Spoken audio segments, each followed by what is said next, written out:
Bapak, Ibu, saudara-saudara, dan keluarga Allah yang dikasihi dan diberkati Tuhan, kita sudah mendengar sapaan firman Tuhan dari Yesaya 61 ayat 10 sampai 62 ayat 12 dengan tema menjadi mahkota keagungan di tangan Tuhan.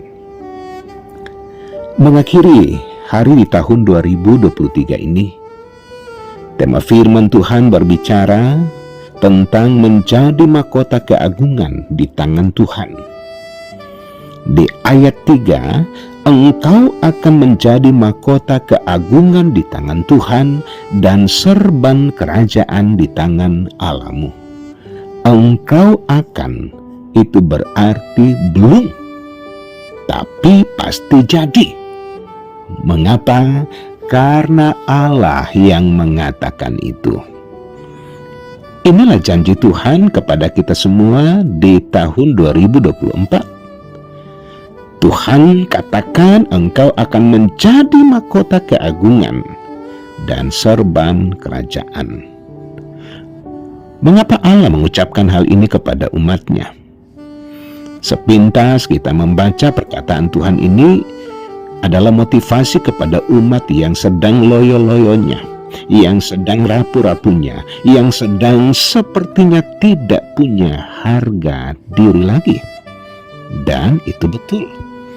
Kondisi umat di mana Tuhan mengucapkan janji ini adalah umat yang sedang baru saja balik dari pembuangan di Babel selama 70 tahun lamanya sebagai bangsa yang terasing di sana.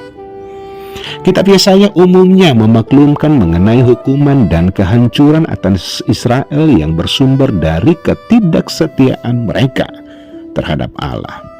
Namun bacaan kita juga menekankan pengharapan akan pemulihan dan pembebasan yang akan diberikan Allah.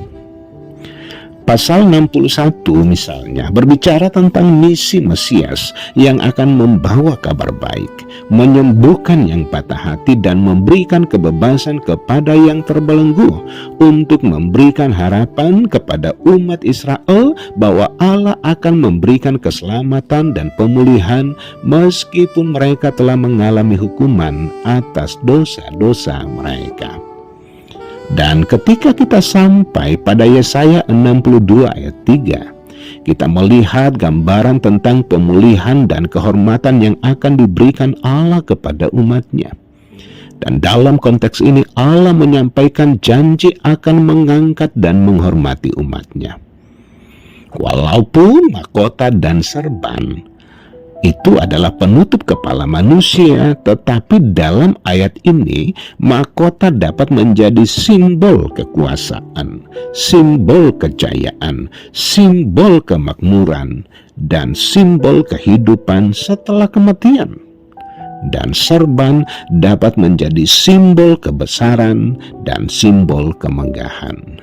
Maka mahkota kemuliaan menjadi simbol penghormatan dan kehormatan yang akan Allah berikan kepada mereka, walaupun umatnya mungkin telah merasakan hukuman dan penindasan yang begitu lama, yang begitu panjang.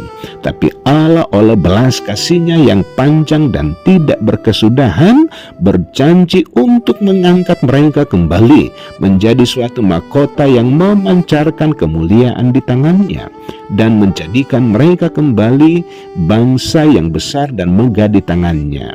Inilah gambaran situasi umat Israel yang akan Tuhan nyatakan di masa depan, setelah mereka mengalami perjuangan panjang dan memperoleh pemulihan kembali oleh karena belas kasihan Tuhan kepada umatnya.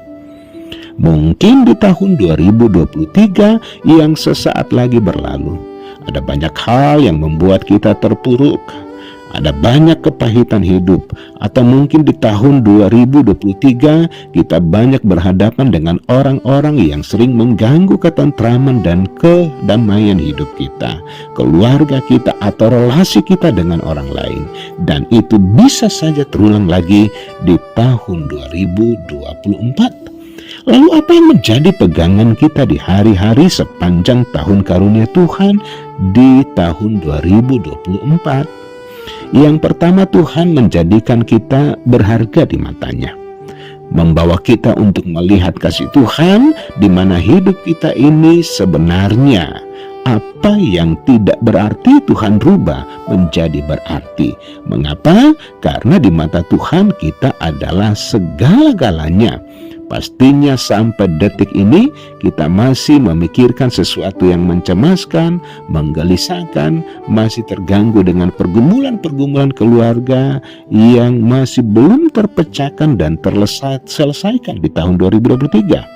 Itu manusiawi, tapi ingat, jangan fokus pada masalah yang ada.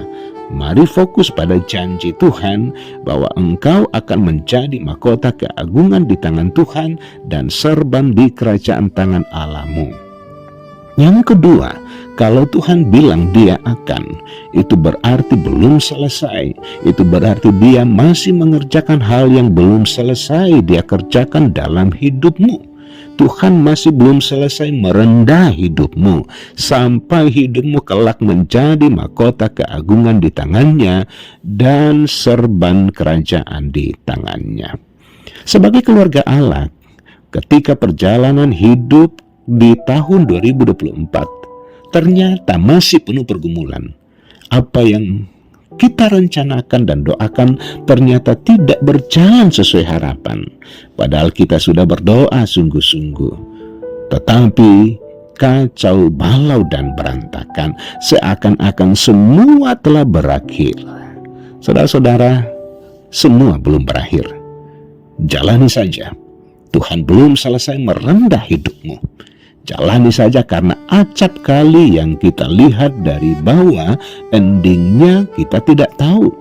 Bahkan mungkin kita berkata selesai sudah semuanya, tidak ada lagi yang diharapkan. Tapi firman Tuhan hari ini katakan tidak ada. Karena yang paling tahu ending hidup setiap orang hanyalah Yesus Tuhan kita. Maka ketika kita merasa bahwa hidup dan harapan telah berakhir, ingatlah janji Tuhan. Tuhan katakan, engkau akan menjadi mahkota keagungan di tangan Tuhan dan serban kerajaan di tangan Allahmu. Karena itu, jalanilah tahun 2024 dengan berpegang teguh pada janji Tuhan.